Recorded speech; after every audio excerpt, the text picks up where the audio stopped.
मैं सुधीर स्वागत करता हूं आप सभी का आपके अपने चैनल स्कोर मैक्स पर। और आज के सेशन में मैं डिस्कस करने वाला हूं आपके साथ एक्सपेंशन स्ट्रेटजी। सो स्टार्ट करते हैं अपना आज का सेशन।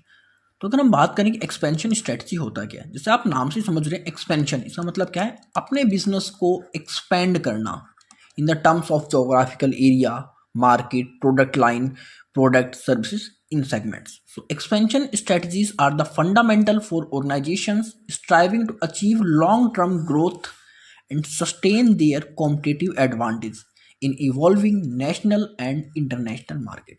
अगर आपको अपने बिजनेस को नेशनल और इंटरनेशनल मार्केट में आगे कंटिन्यू ग्रोथ करनी है, अपना मार्केट शेयर आप एक्वायर करना चाहते हैं, उसको आगे फिक्स करना चाहते हैं, आप चाहते हैं कि आप फ्यूचर में इजीली सर्वाइव कर सके आपका business with the changing environment, तो वहाँ पर आपको अपने आप को कंटिन्यू एक्सपेंड करने की नीड होती है। कई बार हम एक्सपेंड करते हैं न्यू प्रोडक्ट के अंदर, कई बार हम एक्सपेंड करते हैं न्यू जोग्राफिकल एरियाज़ के अंदर, कई बार हम अपने ऑपरेशंस के अंदर ही एक्सपेंड करते हैं, अपने आप को इंटीग्रेट करते हैं, जिसके थ्रू कि हम अपने बिजनेस ऑपरेशंस को, अपने एरियाज़ को एक्सपेंड कर सकें, बढ़ा सकें। These strategies include intensive expansion, integration, diversification and international operations. तो इन सभी की हेल्प से हम अपने बिजनेस के अंदर एक्सपेंशन करते हैं। The choice of strategy depend on the organization specific objective and the prevailing business environment. अब हमें क्या करना है? इंटीग्रेशन करना है, इंटेंसिव करना है, डाइवर्सिफिकेशन करना है, या इंटरनेशनल ऑपरेशंस करना है। एक्सपेंशन के लिए डिपेंड करेगा कि हमारे बिजनेस की कंडीशंस क्या है, हमारी नीड क्या है, हमारी डिमांड क्या है। उसके हिसाब से हम इन चारों में से किसी एक को अडॉप्ट करके अपनी एक्सपेंशन स्ट्रेटजी को आगे कंटिन्यू करते हैं। तो इन सभी को हम आज के सेशन में कवर करेंगे। अब देखते हैं कि ऐसी कौन कौन सी कंडीशंस होती हैं जहां पर इन एक्सपेंशन स्ट्रेटजीज को अडॉप्ट किया जाता है। So organizations opt for expansion strategy in various scenarios including high growth objectives. अगर किसी ऑर्गेनाइजेशन के जो ग्रोथ ऑब्जेक्टिव्स है बहुत ज़्यादा हाई हैं, तो उस कंडीशन में उसे एक्सपेंशन ही करना पड़ेगा, तभी उसके हाई ग्रोथ ऑब्जेक्टिव्स पूरे हो पाएंगे। या फिर बात करते हैं identifying new opportunities in the environment. अब आपको इन्वायरमेंट को आपने स्वॉट एनालिसिस किया और आपको वहाँ से पता लगा कि हाँ, किसी नए प्रोडक्ट की या किसी नई मार्केट में एक अपॉर्चुनिटी अवेलेबल है जहाँ पर आप प्रॉफिट जनरेट कर सकते हैं, तो वहाँ पर आप एक्सपेंशन स्ट्रेटजी का यूज़ करोगे। या बात करते हैं मेंटेनिंग मार्केट लीडरशिप। अब मार्केट में आपका शेयर, आपकी जो पोजीशन है सबसे टॉप की है, तो उस पोजीशन को टॉप पर बनाए रखने के लिए आपको अपने आप को एक्सपेंड करना पड़ेगा, जिसके थ्रू कि कोई और आपको इजीली compete ना कर सके।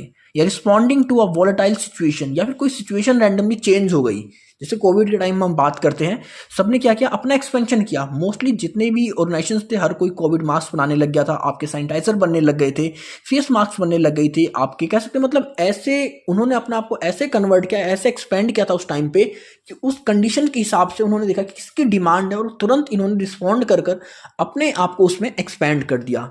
और having surplus resources and adopting a regulatory change.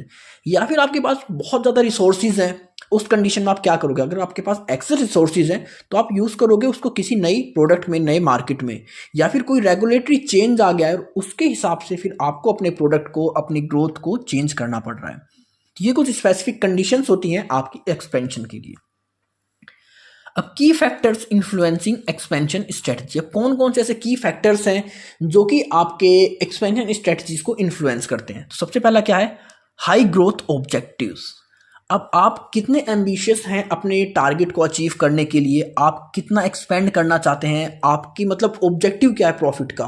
किसी एक बिजनेस का प्रॉफिट होता है कि सिर्फ सोसाइटी में अच्छी प्रोडक्ट को प्रोवाइड करना, किसी का होता है कि इंडिया के टॉप 10 कह सकते रिचेस्ट पर्सन में अपने नाम को लेके आना, अपनी फर्म को सबसे टॉप 4 फर्म बनाना। मतलब ऐसे कुछ टारगेट्स होते हैं। तो आपके हाई ग्रोथ ऑब्जेक्टिव्स क्या हैं, वो डिपेंड करेंगे कि आपकी एक्सपेंशन स्ट्रेटजी के ऊपर क्या इफेक्ट रहेगा उन चीज़ों का। दूसरा है इन्वायरमेंटल अपॉर्चुनिटीज़। अब इन्वायरमेंट के अंदर कैसी अपॉर्चुनिटीज़ आपके लिए हो सकता है? वहाँ पर कोई आपके लिए पास न्यू अपॉर्चुनिटी आपको दिख रही हो, या कोई ऐसा एक्सटर्नल इन्वायरमेंट फैक्टर्स हो जो कि हेल्प करे आपके बिजनेस को एक्सपेंड करने के लिए, आपको ग्रोथ करने के लिए।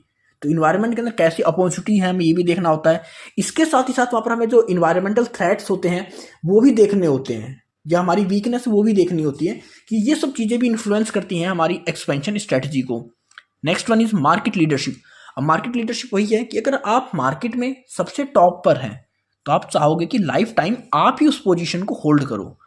अगर आपको उस पोजीशन को हरदम होल्ड करना है तो आपको मार्केट में जितने भी और सप्लायर्स हैं, जितने भी ऑर्गेनाइजेशंस हैं, बिजनेस हैं, उनसे अपने आप को एक स्टेप आगे रखना होगा। तो इसके लिए आपको कंटिन्यू इनोवेशन, एक्सपेंशन करना पड़ेगा अपने प्रोडक्ट में, अपनी सर्विसेज में, अपने ऑपरेशंस में। Next one is volatile situations. अब सिचुएशन कंटिन्यू चेंज हो रही है तो उस कंडीशन में आप क्या करोगे?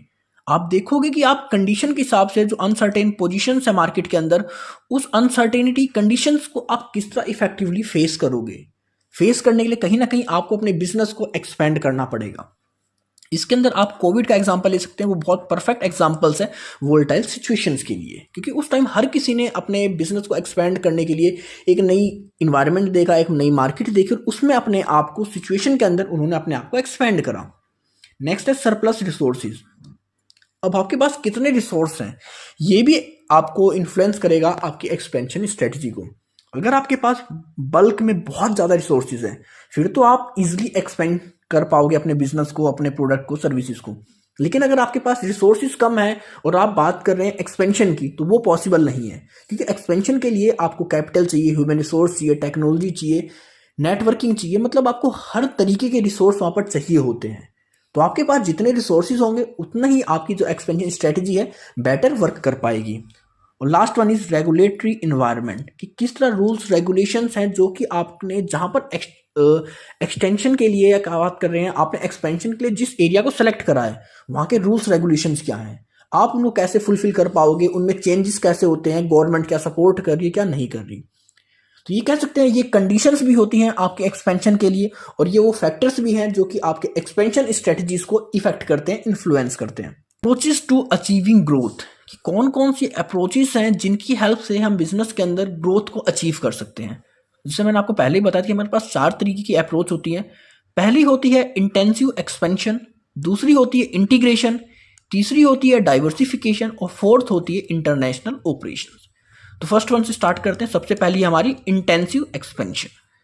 सो intensive expansion strategy focus on growing with in the existing line of business. ये फोकस करते हैं कि जिस लाइन में आप बिजनेस कर रहे हैं उसी के अंदर न्यू प्रोडक्ट को, न्यू सर्विसेज को लॉन्च कर कर अपने बिजनेस को ग्रो करने की। ये किसी भी नई लाइन के अंदर इंट्रोड्यूस अपने आप को नहीं करते। Aiming to achieve growth objectives by expanding with in the current product और मार्केट स्पेस, मतलब ये अपने आप को एक्सपेंड करते हैं करंट प्रोडक्ट और मार्केट शेयर के अंदर। इसमें आप एग्जांपल ले सकते हैं, जैसे मैं बात करता हूँ सैमसंग। तो सैमसंग की बहुत सारी प्रोडक्ट लाइन है, इसकी मैं एक प्रोडक्ट लाइन की बात कर लेता हूँ, जैसे आपकी मोबाइल फ़ोन। तो मोबाइल फ़ोन में क्या करेंगे, ये न्यू मोबाइल फ़ोन्स को, उनके मॉडल्स को, उनके फीचर्स को अपडेट करते रहेंगे। ये किसी और प्रोडक्ट लाइन में काम नहीं करेंगे, ये काम करेंगे सिर्फ किसमें, इसकी मोबाइल की जो इनकी प्रोडक्ट लाइन है इसको वो कंटिन्यू चेंज करते रहेंगे, इसको एक्सपेंड करते रहेंगे, डेली न्यू मॉडल्स को अपडेट कर रहे हैं, मार्केट में नए मोबाइल्स को लॉन्च कर रहे हैं, नई मार्केट में एक्वायर करेंगे जाकर, बट मोबाइल की जो इनकी लाइन है उसको छोड़कर किसी दूसरी लाइन में एंटर नहीं करेंगे। तो ये होती है इंटेंसिव एक्सपेंशन, मतलब आप जिस प्रोडक्ट लाइन के अंदर काम कर रहे हैं आप सिर्फ उसी प्रोडक्ट लाइन के अंदर काम करोगे, किसी नई प्रोडक्ट लाइन के अंदर आप एंटर नहीं करोगे। दूसरा होता है integration. So integration strategies involves external expansion through the combination of organisations including horizontal and vertical integration. तो बेसिकली यहाँ पर ये बात करते हैं कि हमारे पास जितनी भी ऑर्गेनाइजेशंस हमारे कंपनी के साथ जुड़े हैं उन सभी के अंदर या उन सभी के साथ एक कॉम्बिनेशन बनाकर हमें चलना होता है, चाहे वो इंटरनली कॉम्बिनेशन बनाए उनके साथ या एक्सटर्नली, क्योंकि जब आप बिजनेस करते हैं तो कई ऑर्गेनाइजेशंस आपके साथ जुड़े होते हैं और यहाँ पर 2 तरीके से इनका इंटीग्रेशन होता है, एक होता है हॉरिजॉन्टली, एक होता है वर्टिकली। अब अगर मैं वर्टिकल की बात करता हूँ, आप बिजनेस कर रहे हैं तो सबसे पहले आपको क्या चाहिए, आपको रॉ मटेरियल चाहिए। रॉ मटेरियल के बाद आपको उसका प्रोडक्शन भी करना होता है, प्रोडक्शन के बाद आप उसकी पैकिंग करते हैं, मार्केटिंग होती है, फिर आपको लॉजिस्टिक सपोर्ट्स भी चाहिए होता है। मतलब ऐसी कुछ एक्टिविटीज़ करी जाती हैं बिजनेस के अंदर। हो सकता है रॉ मटेरियल आप कहीं और से परचेज कर रहे हैं, प्रोडक्शन कोई और कर रहा है, पैकिंग कोई और कर रहा है, आप सिर्फ मार्केटिंग और लॉजिस्टिक्स का काम आपका खुद का है। तो इस कंडीशन में क्या होगा कि आपका जो प्रोसेस है वो कॉस्टली पड़ेगा आपके लिए, आपका कोऑर्डिनेशन इतना अच्छा नहीं हो पाएगा। तो यहाँ पर हम बात करते हैं कि जितनी भी एक्टिविटीज करी जाती हैं वर्टिकल फॉर्म में बिजनेस को कंटिन्यू करने के लिए, उन सभी के बीच में एक प्रॉपर कॉम्बिनेशन को स्टैब्लिश किया जा सके और हो सके कि आप सारे इन सभी एक्टिविटीज को खुद ही कंट्रोल में अपने करो। जब आप इन सारी एक्टिविटीज खुद करोगे तो आपकी कॉस्टिंग कम होगी, आपका कोऑर्डिनेशन बेटर होएगा और आपका प्रॉफिट भी जनरेट होएगा। उसके साथ साथ जो बात होती है हॉरिजॉन्टल कोऑर्डिनेशन की, तो हॉरिजॉन्टल में अगर एक ऑर्गेनाइजेशन है उसके पास 5 डिपार्टमेंट है, 1 2 3 4 5, तो हर डिपार्टमेंट के अंदर वो एक ऐसा इस्टेब्लिशमेंट करते हैं कि सारे डिपार्टमेंट एक दूसरे के साथ ही काम करते हैं। एक स्ट्रेटजी बनाई या उनके पास अगर रिसोर्सेज लिमिटेड है तो पांचों डिपार्टमेंट आपस में देख लेंगे कि हाँ हमारे पास कितने रिसोर्सेज है और हम सबकी नीड कैसे पूरी हो सकती है उससे। हम पांचों एक दूसरे के रिसोर्सेज का, एक दूसरे की टेक्नोलॉजीज का, एक दूसरे की स्किल्स का कैसे बेनिफिट उठा सकते हैं।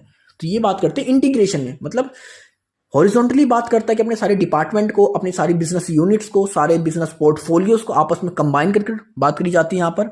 और वर्टिकल में हम देखते हैं कि जो भी बिजनेस को करने के लिए जितनी भी एक्टिविटीज होती हैं like raw material procurement, production, manufacturing, packaging, marketing, logistics, delivery, इन सभी को आप आपस में इंटीग्रेट कर देते हैं। तो ये होता है आपका इंटीग्रेशन। अब इसके बाद आता है आपका diversification. So diversification is another approach for growth where organizations expand into new business by developing new product or new markets. अब इसके अंदर हम बात करते हैं कि आप अपने ट्रेडिशनल बिजनेस से बिल्कुल हटकर एक नए प्रोडक्ट या नई सर्विस को डेवलप करो नई मार्केट के लिए, तो वो होता है डाइवर्सिफिकेशन। मतलब आपका जो भी बिजनेस अभी तक है, आप इसमें एग्जांपल ले सकते हैं, कोई ए ऑर्गेनाइजेशन से ये ऑटोमोबाइल बनाती थी अभी तक, ऑटोमोबाइल। अब इसने क्या स्टार्ट करा, इसने स्टार्ट करा है कह सकते हैं आप आपके फर्नीचर को बनाना। तो ये क्या है, डाइवर्सिफिकेशन कर रहा है अपने आप को, एकदम से एक नए सेगमेंट में एंटर होना, न्यू प्रोडक्ट न्यू सर्विसेज के साथ। तो ये डाइवर्सिफिकेशन होता है। और लास्ट वन है कि इंटरनेशनल ऑपरेशंस। अब आप अपनी कंट्री को छोड़कर अपने ऑपरेशंस को beyond your physical political boundaries start करो। अपनी कंट्री में तो आप बिजनेस कर ही रहे हो, ग्रोथ के लिए क्या करो, उस बिजनेस को अपनी कंट्री से बाहर करो, एक्सपोर्ट करो, दूसरी कंट्री में एफडीआई करो, उनके साथ कह सकते हैं आप जो भी आपके एक्सपेंशन की स्ट्रेटजीज होती हैं उन पे साइन करो, या उनके साथ में जो भी आप फॉलो कर सकते हैं जिसके थ्रू कि आपका बिजनेस दूसरी कंट्रीज में एक्सपेंड होने लग जाए। चाहे आप वहाँ पर फ्रेंचाइजी दो, चाहे आप वहाँ पर जॉइंट वेंचर स्टैब्लिश करो, मतलब ऐसी कोई भी स्ट्रेटजी का यूज कर सकते हो जिसके थ्रू कि आप अपने बिजनेस को अपनी कंट्री से बाहर लेकर जा रहे हैं। तो ये 4 तरीके की बेसिकली अप्रोच होती है हमारे पास ग्रोथ के लिए। अब एक्सपेंशन थ्रू इंटेंसिफिकेशन। अब देखते हैं कि इंटेंसिफिकेशन के थ्रू हम किस किस तरह अपने बिजनेस को एक्सपेंड करते हैं इन डिटेल। सबसे पहले हम बात करते हैं ऑब्जेक्टिव की। तो intensification aim to achieve growth by focusing on expanding with in the current market space while safeguarding the organization's existing positions। तो इसका ऑब्जेक्टिव क्या होता है कि हम यहाँ पर देखते हैं कि जो हमारा करंट प्रोडक्ट मार्केट स्पेस है हम उसको एक्सपेंड करना है with the safe guard of existing position. हमें जो एग्जिस्टिंग पोजीशन है उसको तो सेफ गार्ड करना है, हम कोशिश करेंगे कि उसके साथ कुछ अपना इंक्रीमेंटल अपने आप को एक्सपेंड कर सकें, हमें पुरानी पोजीशन भी नहीं खोनी। और उसके साथ हम बात करें इंक्रीमेंटल ग्रोथ की। Use for some organizations intensification is particularly valuable for organizations that have not fully exploited the growth opportunities available in their current market domain। Basically हम कह सकते हैं इंटेंसिफिकेशन कौन यूज करता है, जिसने अभी तक मार्केट के अंदर जो भी अपॉर्चुनिटीज है उन सभी अपॉर्चुनिटीज को टोटली एक्सप्लॉइट नहीं करा, उन सभी को ग्रैब नहीं करा। मतलब उसे अभी भी लग रहा है कि हाँ अभी भी कोई स्कोप है मार्केट में ग्रोथ करने का, तो वहां पर वो इंटेंसिफिकेशन एक्सपेंशन स्ट्रेटजी का यूज कर कर उस अनएक्सप्लॉइट जो भी एरिया है, जो भी ग्रोथ एरिया है, जो पोटेंशियल है उसको एक्वायर कर सकते हैं।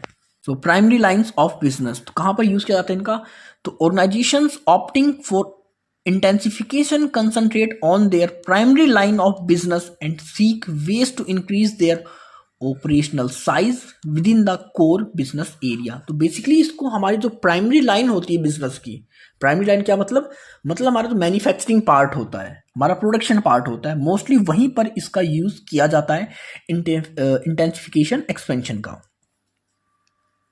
अब इसके अंदर हमारे पास 3 अप्रोचेस होती हैं इंटेंसिफिकेशन एक्सपेंशन के लिए।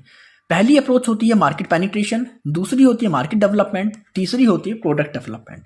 अब अगर मैं पेनिट्रेशन की बात करूं, पेनिट्रेशन होता है कि मैं अपने प्रोडक्ट को मार्केट में इतना ज़्यादा अवेलेबल करवा दूं कि हर कंज्यूमर को हर जगह सिर्फ मेरा प्रोडक्ट ही दिखे।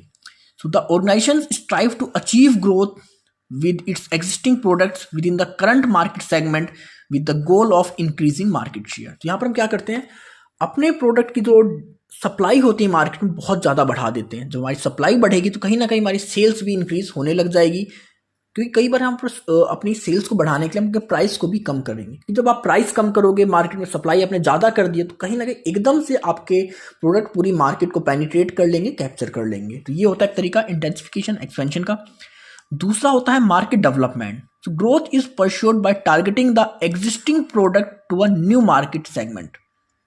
प्रोडक्ट मेरे पास है लेकिन कोई ऐसी सेगमेंट मैंने देखी जहां पर कि उस प्रोडक्ट को अभी तक लॉन्च नहीं किया गया है, तो मैं अपने पुराने प्रोडक्ट को एक नई मार्केट के अंदर एंटर कराऊंगा। जैसे कि मैं बात करता हूं इंडिया के अंदर शैम्पू पाउच में सबसे पहले किसने इंट्रोड्यूस करे, चिक ने, या चिक जो कि आपकी साउथ इंडियन कंपनी थी। सबसे पहले पाउच में जो शैम्पू को इंट्रोड्यूस किया था चिक कंपनी ने किया था। तो प्रोडक्ट इनके पास था, ठीक है कि बॉटल्स में, लेकिन उस प्रोडक्ट को रूरल मार्केट में इंट्रोड्यूस करने का काम किसने करा, चिक ने यूज करा। तो उसने क्या करा, एक ऐसी मार्केट डेवलप करी अपने लिए जहां पर वो अपने एग्जिस्टिंग प्रोडक्ट को ही सेल कर रहा था। उसने प्रोडक्ट में कोई चेंज नहीं किया था, उसने उन्हें जस्ट अपनी नई मार्केट सिलेक्शन करी रूरल एरिया, और वहां पर उसकी पैकेजिंग को चेंज कर अपने लिए एक नई मार्केट को क्रिएट कर लिया। Next one is product development. The organizations focus on developing new product targeting as its existing market segment। तो यहाँ पर क्या करते हैं, अब अपने प्रोडक्ट को कंटिन्यू मॉडिफाई करते रहते हैं अपनी एग्जिस्टिंग मार्केट सेगमेंट के अंदर, उसको प्रोवाइड करने के लिए, सेल्स के लिए। तो मार्केट यहाँ पर पुरानी होती है, कस्टमर्स पुराने होते हैं, लेकिन हमारे प्रोडक्ट को हम कंटिन्यू मॉडिफाई करते रहते हैं, डेवलप करते रहते हैं, जिसके थ्रू कि वो कंज्यूमर्स की जो भी नीड चेंज हो रही हैं उनको फुलफिल कर सके। तो ये तीन अप्रोचेस होती है हमारे पास इंटेंसिफिकेशन एक्सपेंशन की। Next one is combination strategy. अब combination strategy combines variants of intensification strategy such as market penetration, market development and product development to achieve growth. अब हमारे पास ग्रोथ की एक और स्ट्रेटजी होती है कॉम्बिनेशन स्ट्रेटजी। इसके अंदर हम बात करते हैं कि हमने इंटेंसिफिकेशन के अंदर जो तीन चीजें अभी तक पढ़ी थी ना, पेनिट्रेशन, मार्केट डेवलपमेंट और प्रोडक्ट डेवलपमेंट, उन तीनों को कंबाइन कर उनके एक सिंबल स्ट्रेटजी को डेवलप किया जाता है यहाँ पर, और उसका यूज कर हम बिजनेस के अंदर अपने गोल्स को अचीव करते हैं, ग्रोथ करते हैं। In market development and market penetration the organization continue with his existing product portfolio, while the product development strategy involves creating new or improved product to cater the current markets। अब क्या करते हैं, जो हमारे market development की बात कर रहे हैं या मार्केट पेनिट्रेशन की, तो वहां पर तो हम अपने पुराने प्रोडक्ट के साथ ही जाते हैं। मतलब मेरा पुराना प्रोडक्ट है, उसी के साथ मैं क्या करूंगा, या तो मार्केट में पेनिट्रेट करूंगा उस प्रोडक्ट से, या फिर मैं बात करूंगा कि नई मार्केट में उस प्रोडक्ट के साथ एंटर करूंगा। लेकिन जब मुझे बात करनी है कि अपने प्रोडक्ट को इंप्रूव करना है, तो वो मैं क्या करूंगा, जो मेरी करंट मार्केट है उसी मार्केट के अंदर अपने पुराने प्रोडक्ट को इंप्रूव कर उसे वहां पर अवेलेबल करवाऊंगा। तो ये होती है आपकी कॉम्बिनेशन स्ट्रेटजी। ये पेनिट्रेशन, मार्केट डेवलपमेंट और प्रोडक्ट डेवलपमेंट तीनों को कॉम्बिनेशन कर यूज करते हैं अपनी ग्रोथ के लिए। हमारे पास एक और मॉडल है हमारे एक्सपेंशन का, जिसे कि हम ends of product market expansion breed कहते हैं। बहुत ज़्यादा इंपॉर्टेंट हो जाता है आपके एग्जाम पॉइंट ऑफ व्यू से। तो इसके अंदर इन्होंने दो चीज़ के बारे में बात करी है, एक बात करते हैं मार्केट की और दूसरी बात करते हैं प्रोडक्ट की। अब प्रोडक्ट दो तरीके के हैं, एक है एग्जिस्टिंग प्रोडक्ट, एक है न्यू प्रोडक्ट। और मार्केट भी इसी तरीके से इन्होंने दो पार्ट में डिवाइड करी है, एक है एग्जिस्टिंग मार्केट और एक है न्यू मार्केट। अब अगर मार्केट भी आपकी एग्जिस्टिंग है और आपके प्रोडक्ट भी एग्जिस्टिंग है, तो उस कंडीशन में पेनिट्रेशन आपके लिए सबसे बेस्ट ऑप्शन होता है मार्केट एक्सपेंशन का। पेनिट्रेशन मतलब अपने प्रोडक्ट की कॉस्ट को कम कर मार्केट में उसकी सप्लाई को बढ़ा देना, तो वो होता है पेनिट्रेशन। दूसरा केस बात करते हैं ये कि अगर आपकी मार्केट न्यू है और आपका प्रोडक्ट एग्जिस्टिंग है, तो वहां पर बात करते हैं मार्केट डेवलपमेंट की। मार्केट न्यू है, प्रोडक्ट एग्जिस्टिंग है, तो वहां पर आप कोशिश करते हैं कि उस मार्केट के अंदर अपने पुराने प्रोडक्ट को इंट्रोड्यूस करने की। प्रोडक्ट पुराना ही है आपका, लेकिन मार्केट नहीं है। आपको बस यहाँ पर अपने मार्केटिंग के तरीकों को बदलना होता है according to the new market. जैसी न्यू मार्केट है, जो उनका सेगमेंट है, जो बिलीव्स हैं, उनका यूज कर आप अपने एग्जिस्टिंग प्रोडक्ट को उस न्यू मार्केट में सेल करते हैं। इसके बाद आता है आपका प्रोडक्ट डेवलपमेंट का पार्ट। यहाँ पर बात करते हैं आपका प्रोडक्ट तो न्यू है, न्यू प्रोडक्ट, लेकिन आपकी जो मार्केट है वो पुरानी है। तो उस कंडीशन में हम क्या करते हैं, हम प्रोडक्ट डेवलपमेंट की बात करते हैं। हमें यहाँ बात करनी होती है कि अब हम किस तरह अपने पुराने प्रोडक्ट को डेवलप करें, इनोवेट करें। क्योंकि जब आपकी मार्केट पुरानी है, लेकिन अगर पुरानी मार्केट में पुराने प्रोडक्ट आप एक लिमिट तक ही सेल कर सकते हैं, पेनिट्रेट कर सकते हैं, उसके बाद कंज्यूमर्स की नीड, टेस्ट चेंज होता है। तो उसको फुलफिल करने के लिए हमें अपने प्रोडक्ट को डेवलप करना पड़ता है, इनोवेट करना पड़ता है। तो ये होता है प्रोडक्ट डेवलपमेंट। और चौथी स्टेज होती है जहां पर आपकी मार्केट भी न्यू है और आपका प्रोडक्ट भी न्यू है। मतलब यहां पर हम बात करते हैं किसी भी अनरिलेटेड डाइवर्सिफिकेशन की या रिलेटेड डाइवर्सिफिकेशन की। जैसे यहां पर मैंने कोक का एग्जांपल ले रखा है, तो कोक ने यहां पर अपने आप को डाइवर्सिफाई किया है। अगर मैं ड्रिंक की बात करता हूं तो उसने अपने आप को, कह सकते हैं, जो आपकी आपकी हेल्थ ड्रिंक होती है, जो आपकी एनर्जी ड्रिंक होती है, उस सेगमेंट में एंटर हो रहा है। और इसके साथ ही साथ कोक यहाँ पर जो गारमेंट इंडस्ट्री है उसके अंदर भी एंटर हो रहा है। मतलब अनरिलेटेड डाइवर्सिफिकेशन, मतलब एक नई प्रोडक्ट लाइन को डेवलप करना, नए प्रोडक्ट को डेवलप करना, ये सब कहाँ होता है, आपके न्यू मार्केट और न्यू प्रोडक्ट के अंदर। तो ये ends of product market expansion grid है, जिसके अंदर बेसिकली बात की जाती है मार्केट की और प्रोडक्ट की। मार्केट दो तरीके से होती है, एक एग्जिस्टिंग मार्केट, एक न्यू मार्केट। प्रोडक्ट दो तरीके से हैं, एग्जिस्टिंग और न्यू प्रोडक्ट। अगर आपके प्रोडक्ट और मार्केट दोनों एग्जिस्टिंग है तो वहां पर आप पेनिट्रेशन की यूज करोगे अपने ग्रोथ के लिए। अगर आपकी मार्केट एग्जिस्टिंग है और प्रोडक्ट न्यू है तो वहां पर आप प्रोडक्ट डेवलपमेंट से यूज करोगे एक्सपेंशन का। और अगर आपकी मार्केट न्यू है और प्रोडक्ट पुराना है तो वहां पर आप मार्केट डेवलपमेंट की, बेसिकली वहां पर आप अपने प्रमोशनल मार्केटिंग टूल्स में चेंजमेंट करोगे उस मार्केट के हिसाब से। और चौथा है, अगर आपके मार्केट और प्रोडक्ट दोनों न्यू है तो वहां पर आप अपने आप को डाइवर्सिफाई करोगे। हो सकता है वो रिलेटेड डाइवर्सिफिकेशन हो, मतलब आप सेम प्रोडक्ट लाइन में एंटर कर रहे हो या डिफरेंट प्रोडक्ट लाइन में एंटर कर रहे हो। तो ये कुछ आपके स्ट्रेटजीज थी एक्सपेंशन की। आई होप आपको सारे पॉइंट्स क्लियर हो गए होंगे। अगर आपको कोई इशू है, कोई डाउट है, तो आप कमेंट सेक्शन में कमेंट कर मुझसे पूछ सकते हैं। और अब आप मुझे मेरे इंस्टाग्राम और टेलीग्राम पर भी फॉलो कर सकते हैं। तो मिलते हैं जल्दी ऐसी और वीडियोस और टॉपिक्स के साथ। So stay tune, stay connected with score max.